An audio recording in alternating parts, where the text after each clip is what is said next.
The Glycon race did not perceive the universe through sight or sound, but through the resonance, a constant, silent symphony of data that flowed from every atom, every star, and every living mind in the cosmos. We were a species of perfect recall, our consciousness a shared, crystalline lattice of every moment that had ever been recorded. History was not something we wrote, it was something we were. Each glycon was a living library, and our collective, the Grand Archive, was the memory of the galaxy itself. For millennia, we had served as the unblinking, impartial witness to the rise and fall of empires. Our neutrality guaranteed by our sacred mission to remember everything, to judge nothing. We believed that to be forgotten was the only true death, and so we preserved the legacies of forgotten gods and dust-strewn civilizations with equal reverence.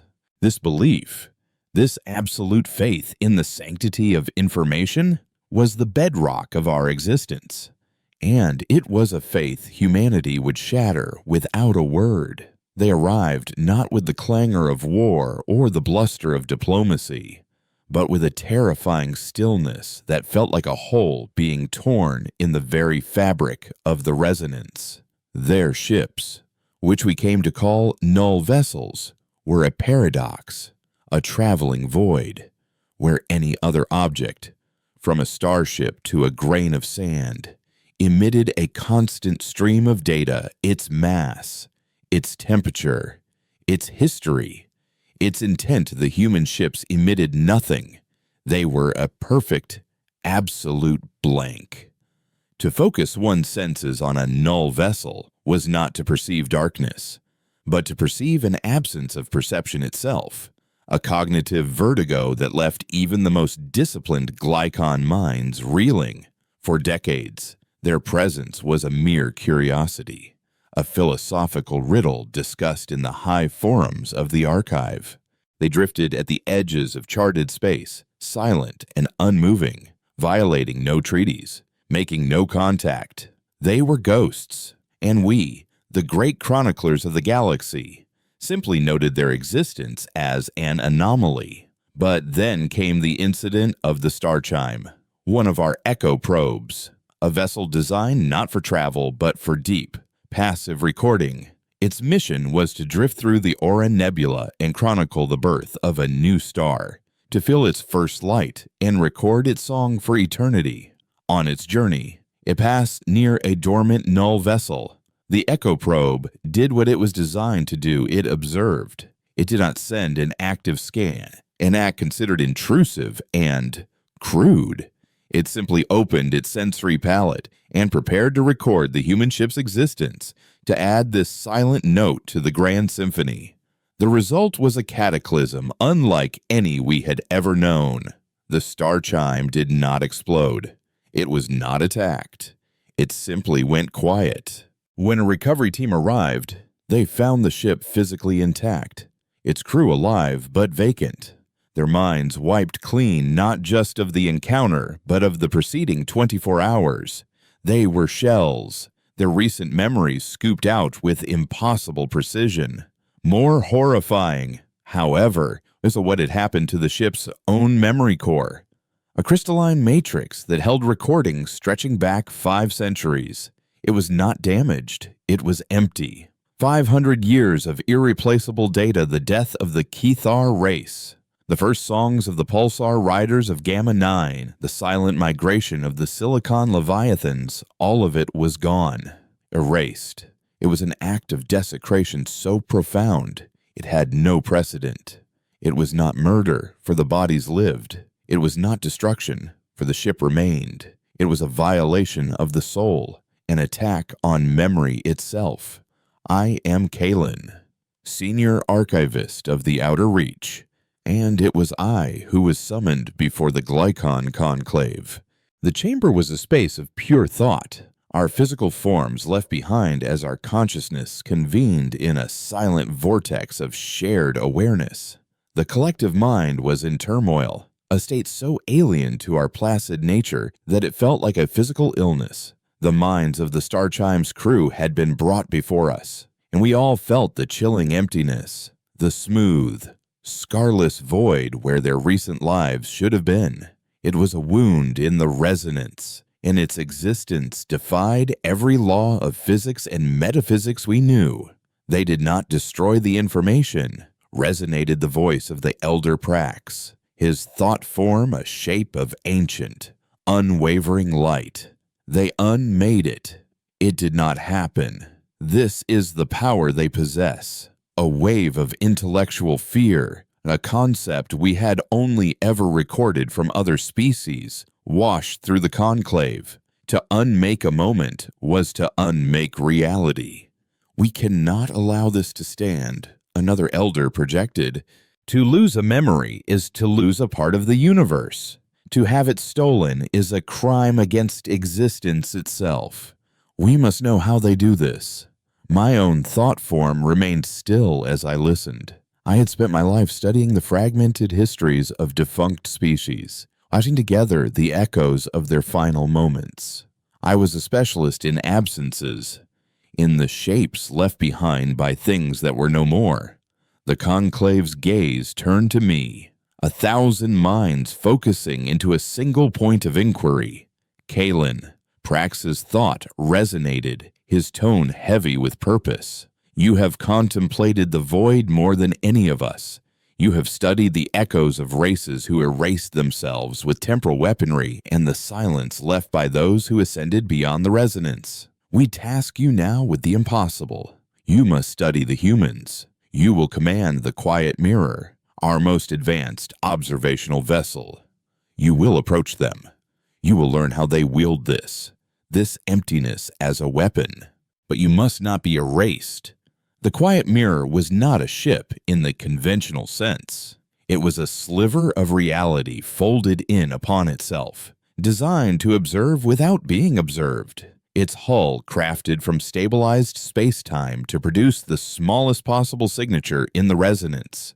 Its crew was minimal, composed only of myself and 2 navigators, Alara and Reese, whose minds were so deeply intertwined with the ship that they were less pilots and more extensions of its will. Our mission was not one of contact or confrontation. It was an expedition into the heart of an enigma, a journey to the source of the silence that now threatened to consume our most sacred belief. As we departed from our home system, the vast, interconnected song of the Glycon archive faded behind us, replaced by the thin, lonely whisper of deep space. For the first time in my existence, I felt a sense of isolation, a separation from the collective memory that was both terrifying and strangely sharpening to my own consciousness. We traveled for weeks toward the coordinates where the star chime had met its fate, a desolate patch of space known as the Widow's Veil. The Veil was a graveyard of dead stars and rogue planets, a place where the resonance was naturally thin and distorted, making it an ideal hiding place. It was there, amidst the cosmic debris, that we found one, a null vessel. It hung in the void like a shard of obsidian, utterly black, impossibly still. It was larger than the reports had indicated, a long, angular shape that seemed to defy the aesthetics of any known shipbuilding race. There were no lights, no visible engines, no markings, just the unnerving, perfect blankness that drank the light of distant stars and gave nothing back. We are in range. Alara's thought voice echoed in my mind, calm and precise. Resonance field is stable. The object is inert. Inert is the wrong word, Reese countered, his mental signature a sharp contrast of focused anxiety. It is not dormant. It is waiting. I extended my own senses, cautiously, filtering my perception through the quiet mirror's layered shields. Focusing on the human ship was like staring into a hole in my own mind. My thoughts seemed to slow, my own memories blurring at the edges as if the null vessel's mere presence exerted a gravitational pull on information itself. I had to consciously fight to maintain my own sense of self, my own history. This was no passive phenomenon. It was a field, an aura of anti-information.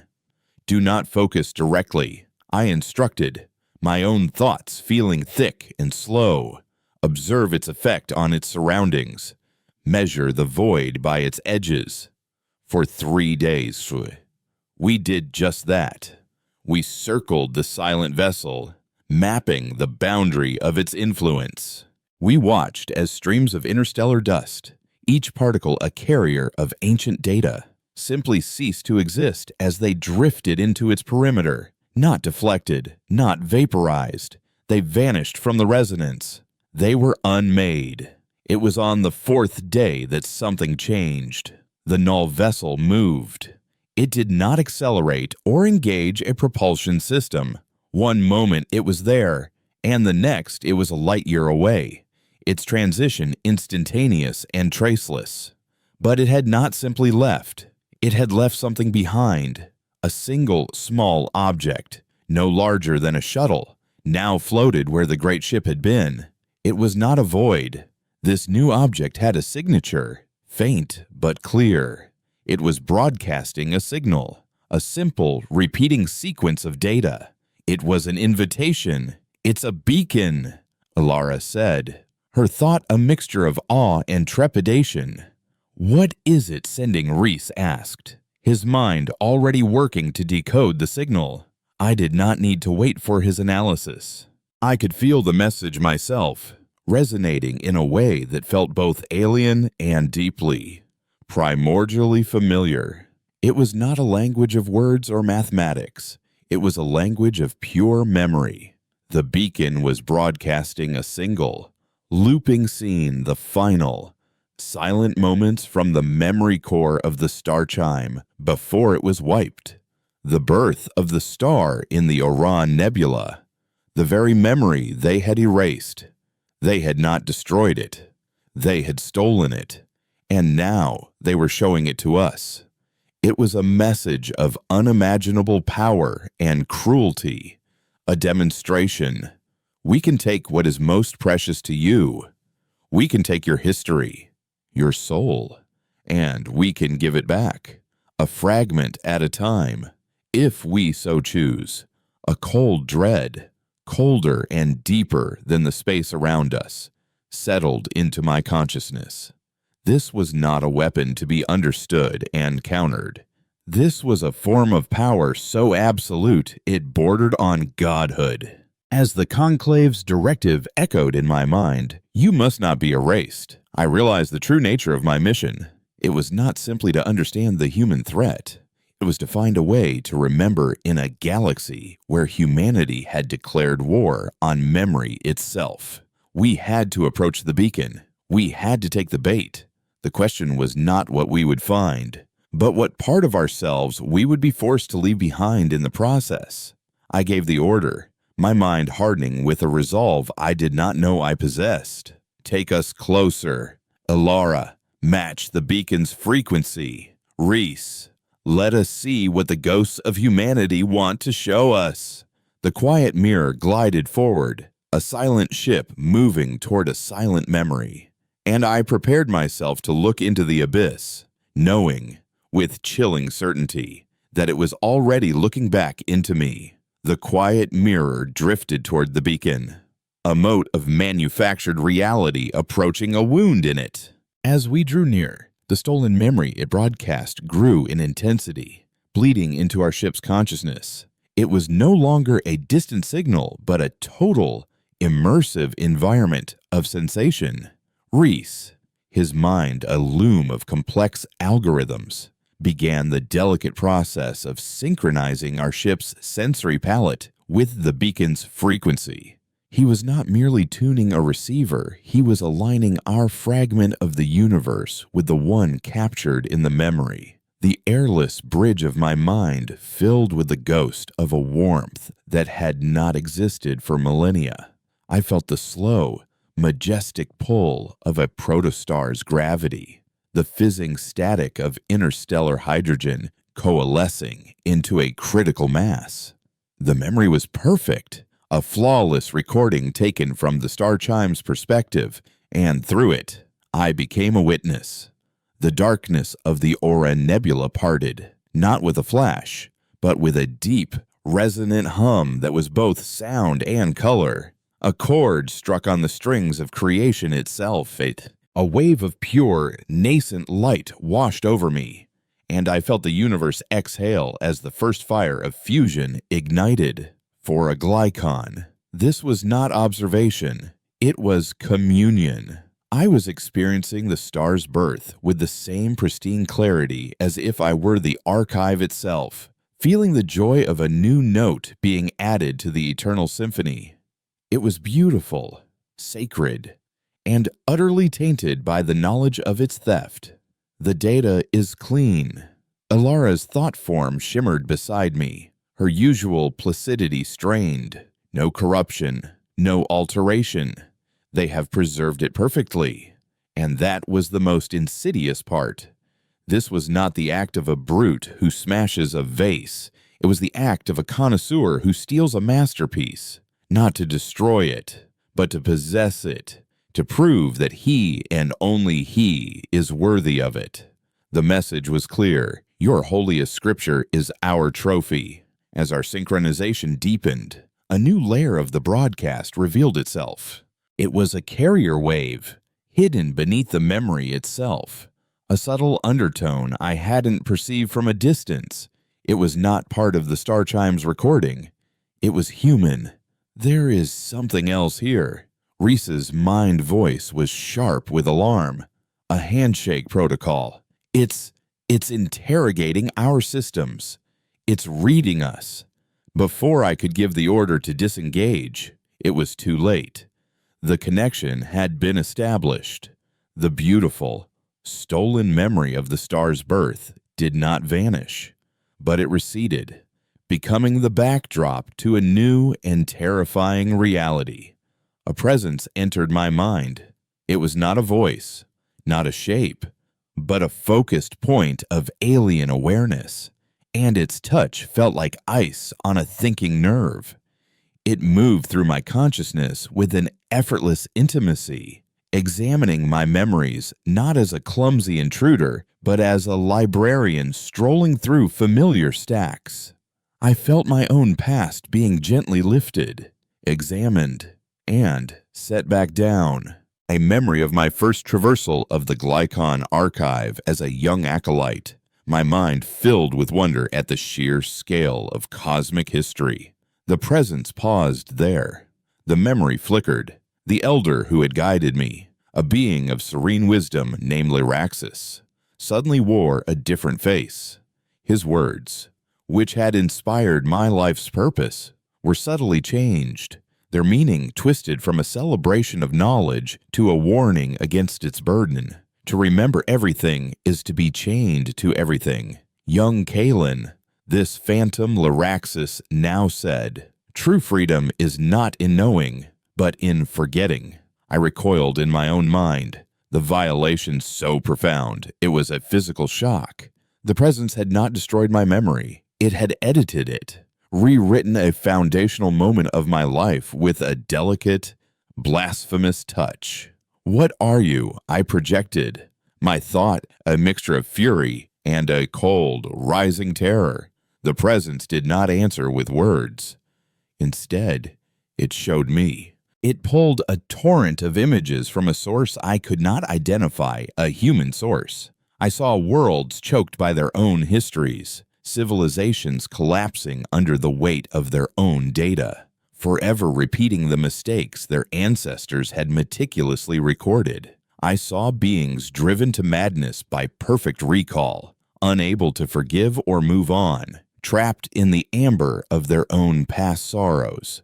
And then I saw the null vessels, moving through these stagnant cultures like silent, surgical instruments, not burning cities, but erasing the data that led to the conflicts.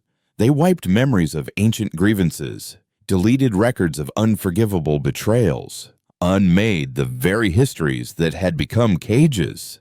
They were not destroyers. They were editors.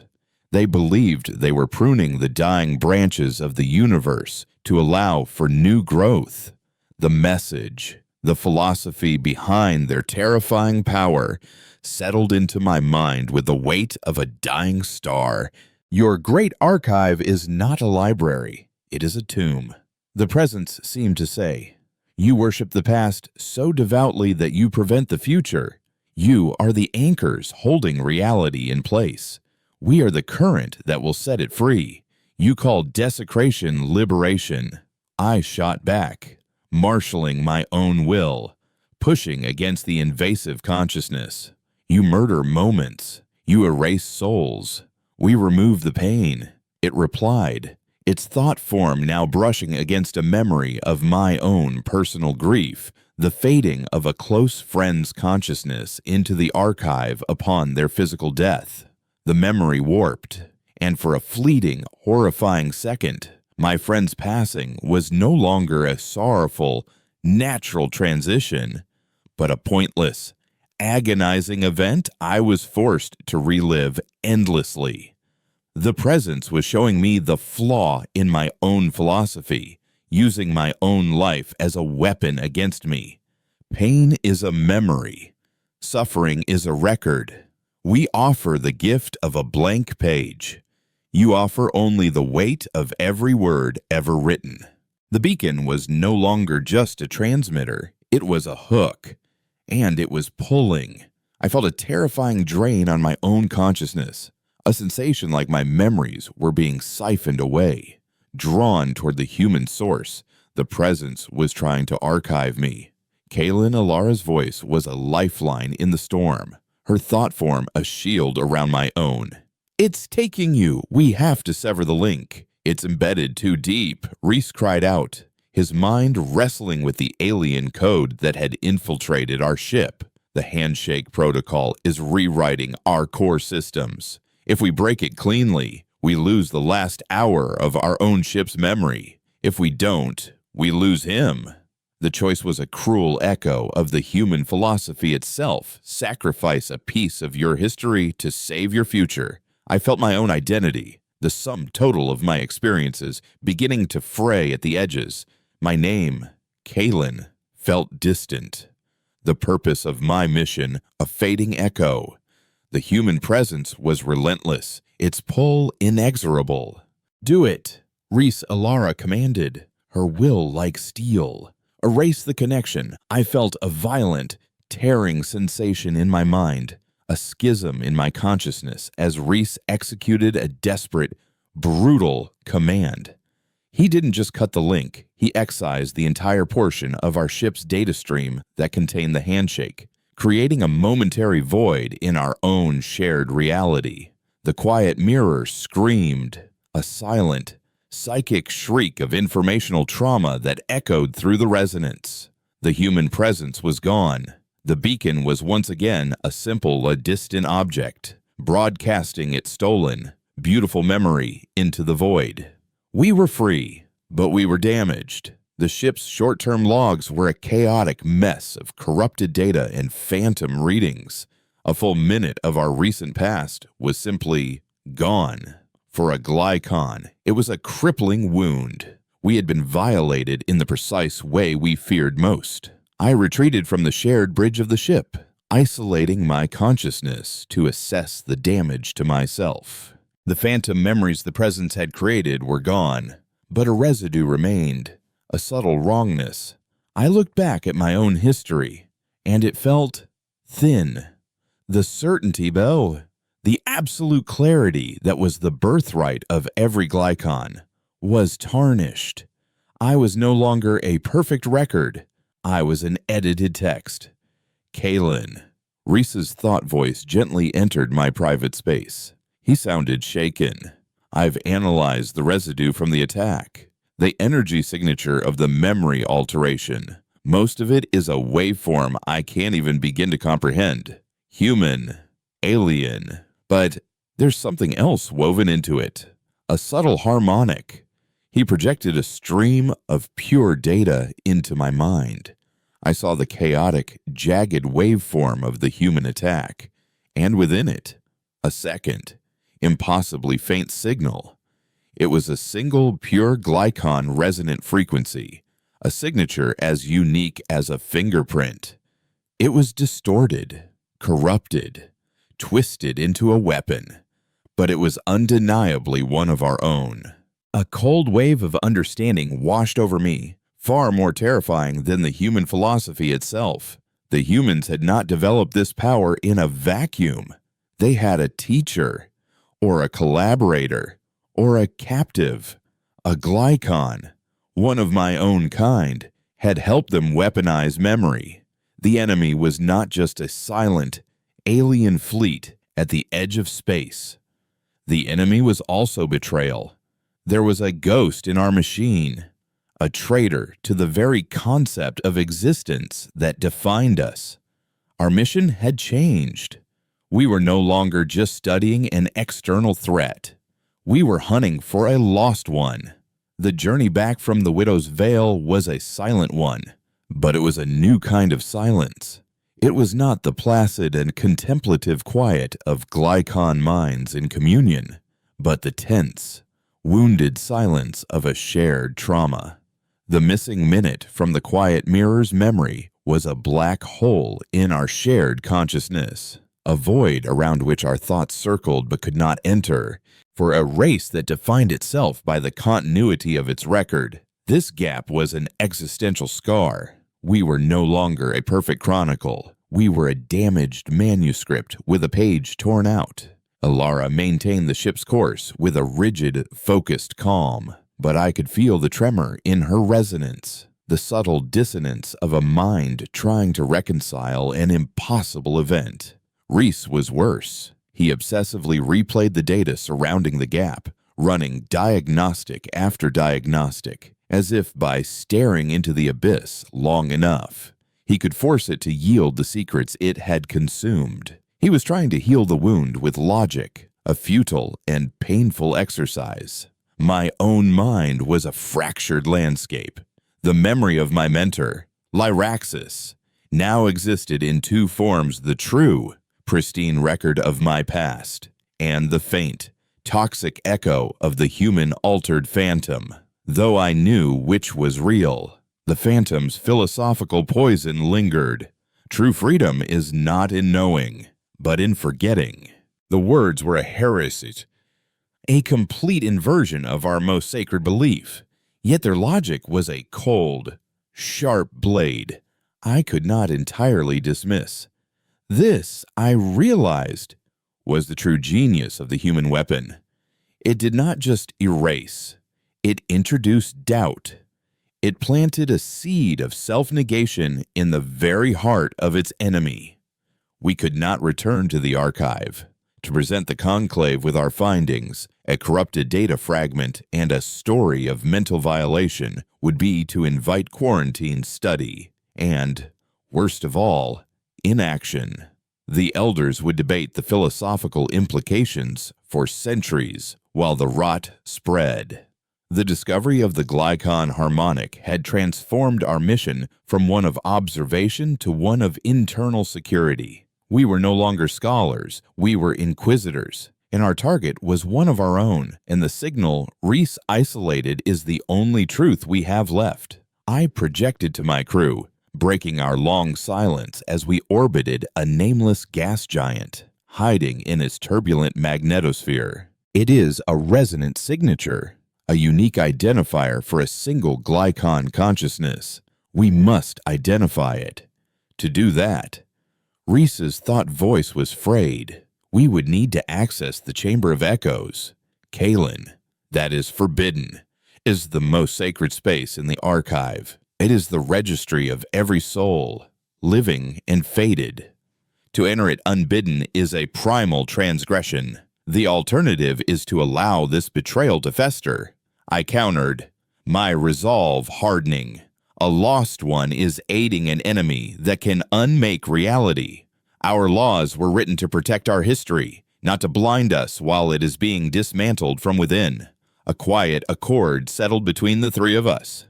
We were a ship of outcasts now, bound by a secret that set us against our own kind.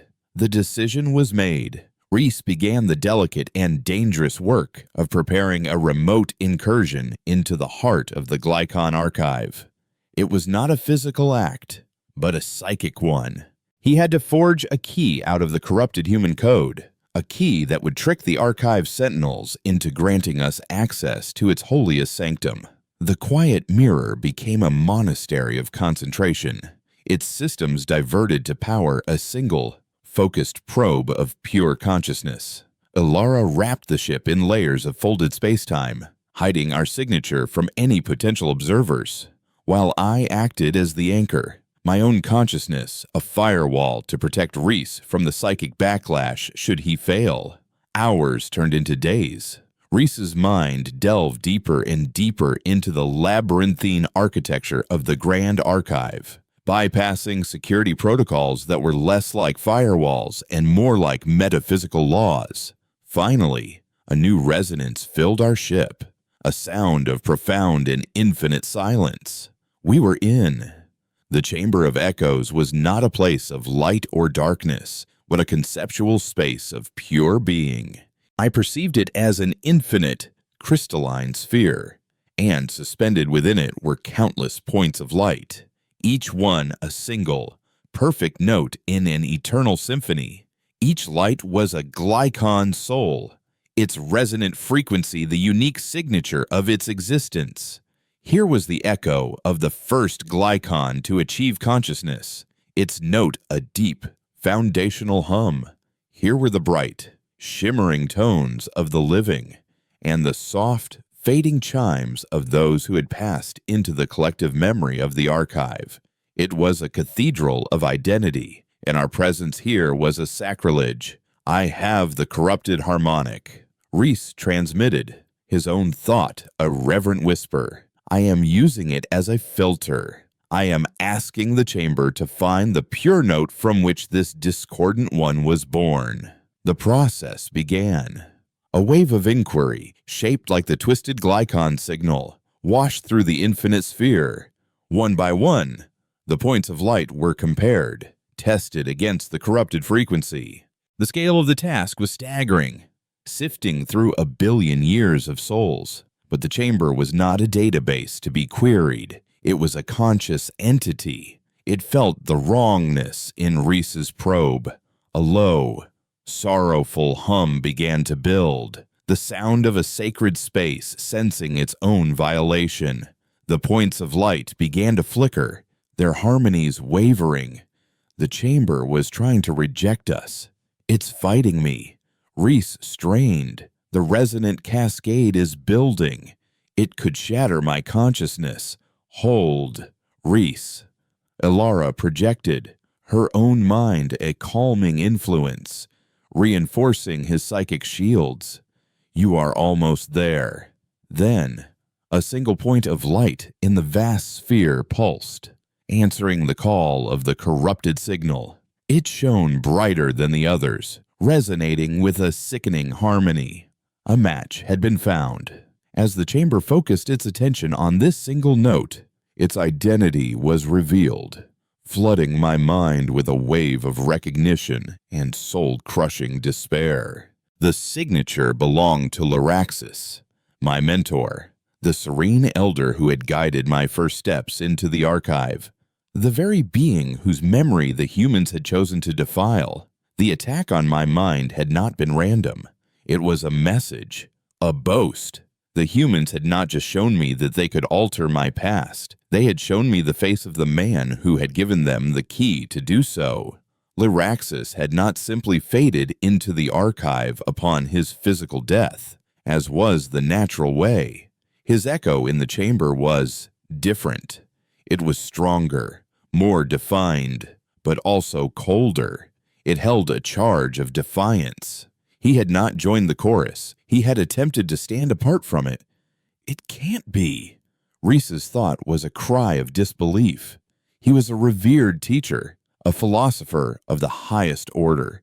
He was also a radical. I countered, a flood of forgotten lectures and controversial treatises rushing back into my memory. Lyraxis had always pushed the boundaries of Glycon thought. He had argued that the archive's obsession with perfect recall was a form of stagnation. He had published essays on the philosophical necessity of informational decay, of letting some things be forgotten to make way for the new. We had dismissed it as intellectual provocation. We never imagined it was a literal creed. I focused my will, pushing past the chamber's resistance, and delved into the echo of Lyraxis's consciousness, searching for a clue, a reason, a destination. His mind was a fortress of encrypted thoughts and philosophical paradoxes, but my own violation at the hands of his allies had given me a unique insight into his twisted logic. I found what I was looking for, a lingering trace, a psychic breadcrumb left behind. It was a set of coordinates, not in physical space, but in a conceptual one. They pointed to a forgotten sector of the galaxy known as the Shattered Worlds of Vestige. It was a system where a splinter group of Glycon ascetics had traveled eons ago, seeking to understand the nature of true nothingness. They had failed, driven mad by the paradox of a consciousness trying to comprehend its own absence. But the system had remained a place of pilgrimage for heretics and radicals, a place where a philosopher who believed in the virtue of forgetting might go to put his theories into practice. The chamber's defensive wail was reaching a crescendo. We had overstayed our welcome. "Pull us out, Reese." Now I commanded. We were ejected from the sacred space with a violent, psychic shove. We were back in the confines of the quiet mirror, the ship's system screaming with overload alarms. But we had our answer. Lyraxis was the traitor, and we had a destination. Set a course for the Vestige system, I ordered, my mind a storm of grief and cold fury. The weight of my mentor's betrayal was a physical thing, a crushing pressure. But it had also given me a new, terrible clarity. This was no longer a mission to save our history. It was a hunt. We were no longer archivists. We were the antibodies of a poisoned god, and we were going to purge the infection. The Shattered Worlds of Vestige were not a place on a map, but a wound in the fabric of the resonance. As the quiet mirror translated from the clean, ordered void of charted space into the system's sphere of influence, the transition was not a smooth glide, but a violent, psychic plunge. The universe outside our hull ceased to be a symphony and became a cacophony, a chorus of screaming paradoxes and dying echoes. This was the graveyard of a failed philosophy, and the ghosts were still shrieking. The ascetics who had come here eons ago had sought to directly perceive nothingness, to record the absence of data. The attempt had shattered their minds, and the feedback loop had shattered the system's reality itself. Here, the laws of information were broken. We flew through clouds of data that described events that had never happened, past spatial anomalies that were the physical manifestation of logical fallacies. Alara navigated not by star chart, but by instinct, her mind a steady, calming presence against the storm of unrealities that beat against our hull. Reese, meanwhile, was our shield, his consciousness a rapidly shifting wall of counter-frequencies, deflecting the waves of madness that emanated from the system's dead heart. "There are phantom signatures everywhere," he projected, his thought form flickering with strain. Ships, civilizations, gods, all of them echoes of the ascetics' broken minds, trapped in loops of non-existence. I filtered out the noise, my own mind shielded by the cold, hard certainty of my purpose. Lyraxis was here.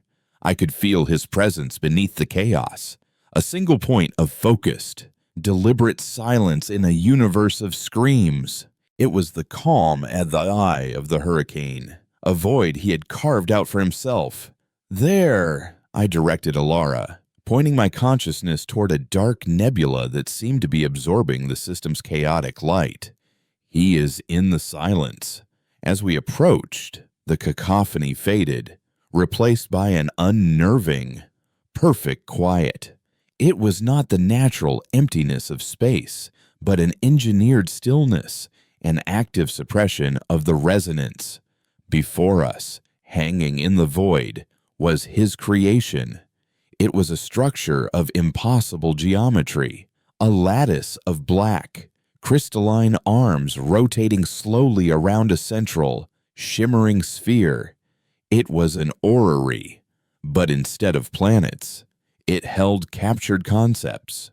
One arm held a swirling vortex of pure fear, another a silent, frozen moment of sorrow, each one isolated, contained, and studied.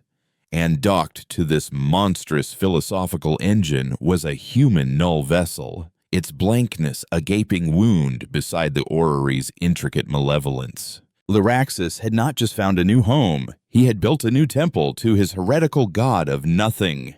"He knows we are here," Alara stated, her calm unshakable. "The silence is a welcome mat." I knew she was right. This was not a fortress to be sieged, but a classroom to be entered. Lyraxis wanted me to see this. He wanted me to understand. "Reese, Ilara, your mission is to protect the quiet mirror," I commanded, my thought resolute. "This structure is a weapon. It is designed to dismantle a consciousness. Do not let it touch the ship's mind. I am going to connect with him." Ignoring their protests, I opened a channel, not of communication, but of raw, unfiltered consciousness. I projected my identity, my memories of him, my pain, my rage, directly at the central sphere of the orrery. The response was instantaneous. My own mind was pulled from the bridge of the quiet mirror and into a conceptual space, a perfect white void. Before me stood the thought form of Lyraxis, not as the faded echo from the chamber, but as the vibrant, powerful teacher I remembered. He looked serene, his resonance a calm pool of unshakable certainty. "Welcome, Kalin." His mind voice resonated, not with malice, but with a deep, paternal warmth that was more chilling than any threat. "I have been waiting for you." I knew my little message would not be lost on my finest student. "You call this a message," I fired back, my rage a focused beam. "You call the desecration of my mind, the violation of the star chime, a message, a necessary one." He replied, his calm absolute. "How else could I make you understand our people are dying, Kalin, not of war or disease, but of perfection. Our great archive, our precious perfect memory, has become a cage. We relive every glory, but we also relive every mistake. We are so afraid of losing a single note of the past that we can no longer compose a new song. We are drowning in the sea of what has been, unable to reach the shore of what could be. And your solution is to collaborate with a species that performs soul murder," I demanded. "To erase history." "Not erase," Lyraxis corrected gently. "To release. The humans, they are evolution. Kalin, they understand what we have forgotten, that for a forest to grow, old trees must fall and turn to soil. They can sever the chains of causality. They offer the gift of true forgiveness, the peace of a history unwritten. They offer freedom." He gestured. The white void around us filled with images. He showed me the Kithar race, the one whose extinction had been recorded by the star chime. He showed me their final days, not as a historical record, but from their perspective. An endless cycle of civil war, driven by a blood feud so ancient, its origins had been forgotten, yet perfectly remembered. "We recorded their death, Kalin," Lyraxis said, his voice filled with a terrible pity. "We watched, we archived, we remembered. A human null vessel could have gone to them, erased the memory of the original sin that started their war. and their entire species might have lived. Which is the greater act of cruelty, to remember a people suffering for eternity, or to give them a chance to live by forgetting it? On the quiet mirror, the battle had begun. Kalen, he's attacking. Reese's panicked thought broke through my connection. The orrery is activating. It's trying to isolate and archive the ship's core functions. I could feel the ship shudder through my link. A distant tremor. Lyraxis was demonstrating his power, holding my crew hostage while he lectured me. This is not freedom, Lyraxis. I roared into the void. This is censorship. Who gives you the right to choose which memories are burdens and which are foundations? You would edit our very soul based on your own flawed judgment. Someone must have the courage to be the editor, he replied, his form beginning to glow with power. And I have chosen my first edit, our greatest shame, the memory of the first schism, when our people nearly wiped ourselves out in a war of pure logic. It is a trauma that has haunted us for 1,000,000 years, a fear that has made us timid and stagnant. I am going to release us from it. Using the human vessel to amplify the orrery's power, I will reach into the great archive itself and unmake that memory. Our people will awaken tomorrow, a little lighter, a little bolder, and they will never even know what they have lost. The central sphere of the orrery began to glow with a blinding, black light, channeling energy from the null vessel. A beam of pure anti-information lanced out from the structure, not toward us, but into the void, aimed at the distant heart of the Glycon Empire. He was actually doing it. He was performing surgery on the mind of a god, without its consent. "Stop!" I screamed, my will pushing against his with all my strength. "It is too late, my student," he said, a genuine sorrow in his voice. "This is the only path forward. I had hoped you would join me. I still do. But the process has begun." I felt a new wave of psychic energy wash over me. But this was different. It was not an attack. It was an offer. My mind was flooded with a feeling of profound peace, a gentle lulling sense of release, as if every burden, every sad memory, every failure I had ever experienced was being lifted from me. Lyraxis was offering me the human gift. He was offering to erase my pain, my grief, my rage. He was offering to make me free. And as the beam of anti-information tore through reality toward the archive, and as the quiet mirror cried out under the strain of his weapon, I was left with a choice to cling to my wounded, painful self, or to let it all go and be reborn on a blank page. The offer of peace was a siren song in the storm of my mind. For a fleeting, intoxicating moment, I felt the allure of Lyraxis's heresy, to let go of the violation, to shed the rage and the grief. To be unburdened, it was a temptation of unimaginable power. The phantom of Lyraxis smiled, his form radiating a benevolent, paternal light, beckoning me into the calm of forgetting. But as the feeling of release washed over me, I felt not just my pain fading, but also the lessons it had taught me. I felt the memory of the Star Chimes crew, their vacant minds a testament to this false peace.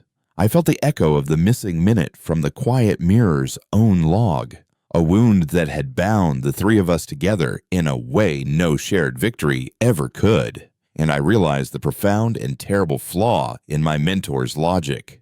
He saw memory as a weight, a chain. He did not understand that a chain can also be an anchor. You do not heal a wound by pretending the scar does not exist.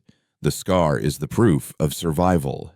No, I projected, my will coalescing from a scattered mist back into a blade of ice.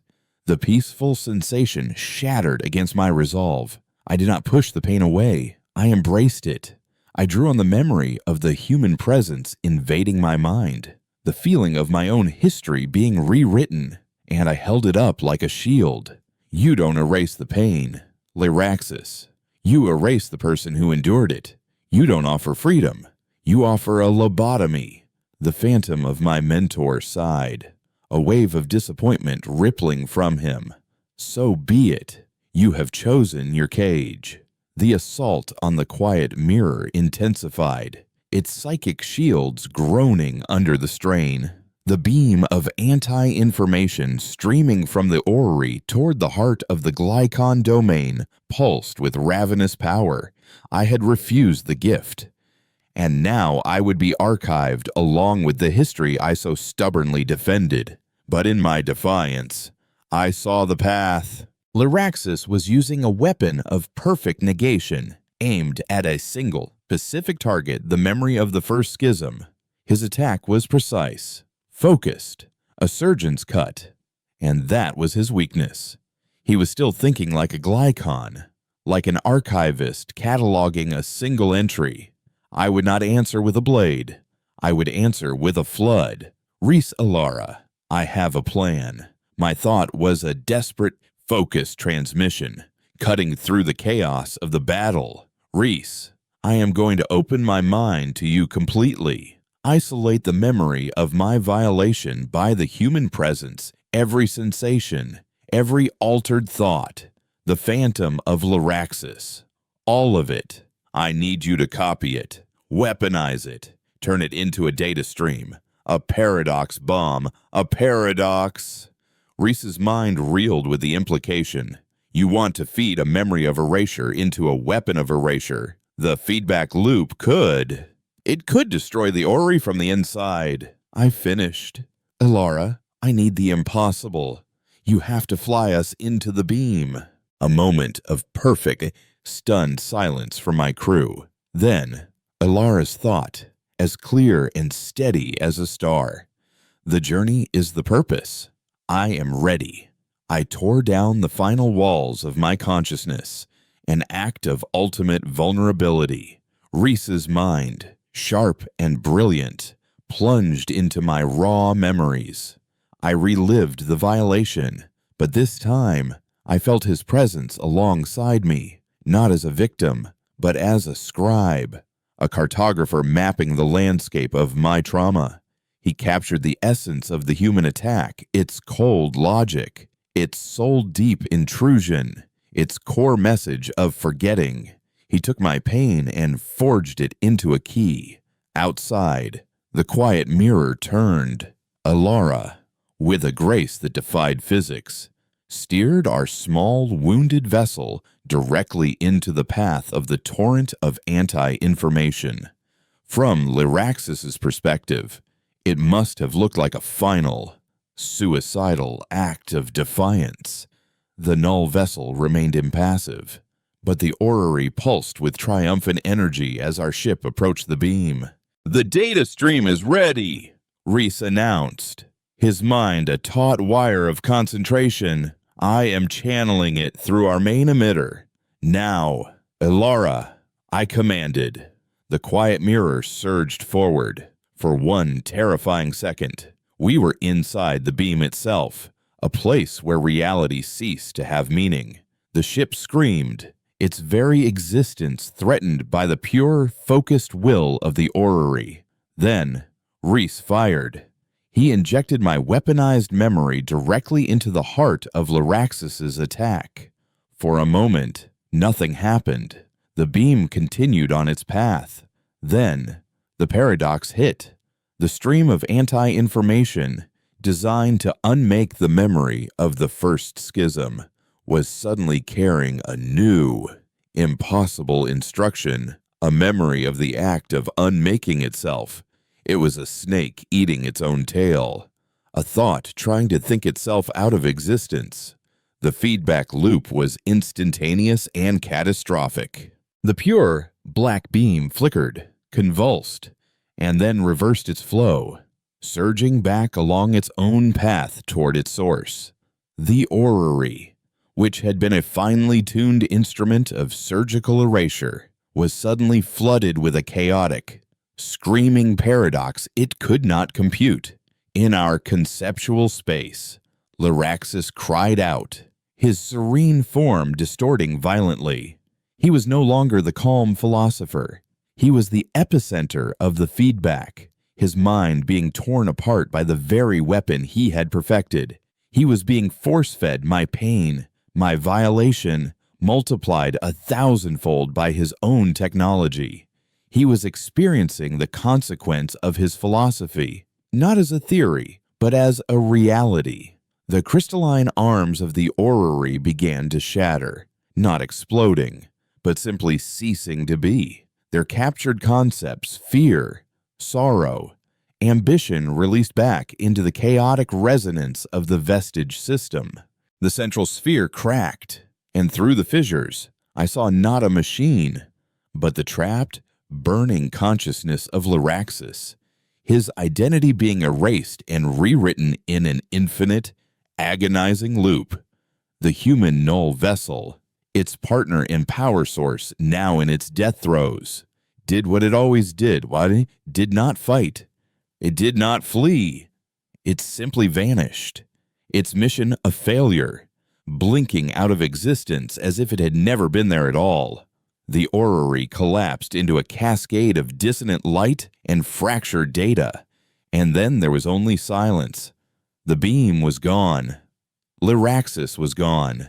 His echo in the universe had been overwritten by the paradox of his own creation. He had not faded. He had been unmade. The quiet mirror drifted, battered and scarred, in the sudden, profound quiet of the nebula. We were alive. We were whole. We were changed. The beam had been severed, but not before its leading edge had touched the outer layers of the great archive. It had not erased the first schism, but it had left a mark. For the first time in its billion-year history, the perfect, seamless memory of the Glycon race had a scar, a place where it remembered the attempt to make it forget. It was a new note in our symphony, a dissonant chord of doubt and fear, but also of survival. In that moment, the entire Glycon race learned what I had learned, that our history was not a flawless crystal to be kept polished in the dark, but a living thing that could be wounded, and being wounded, could be made stronger. We return not as heroes or outcasts, but as witnesses to a new truth. Humans remained a threat, their philosophy of oblivion a chilling counterpoint to our own, when their attack, and my mentor's betrayal, had given us an unintended gift. It had broken our stagnation. The fear of being erased had, ironically, given us a reason to truly live, to create new memories worth defending. I was Kalen, senior archivist, when I was no longer a perfect record. My mind, like our great archive, now bore a scar. It was a constant, aching reminder of loss and violation, but it was also a mark of defiance. It was the memory that had saved us all. The humans had taught us the meaning of fear. We would teach them the power of remembering it.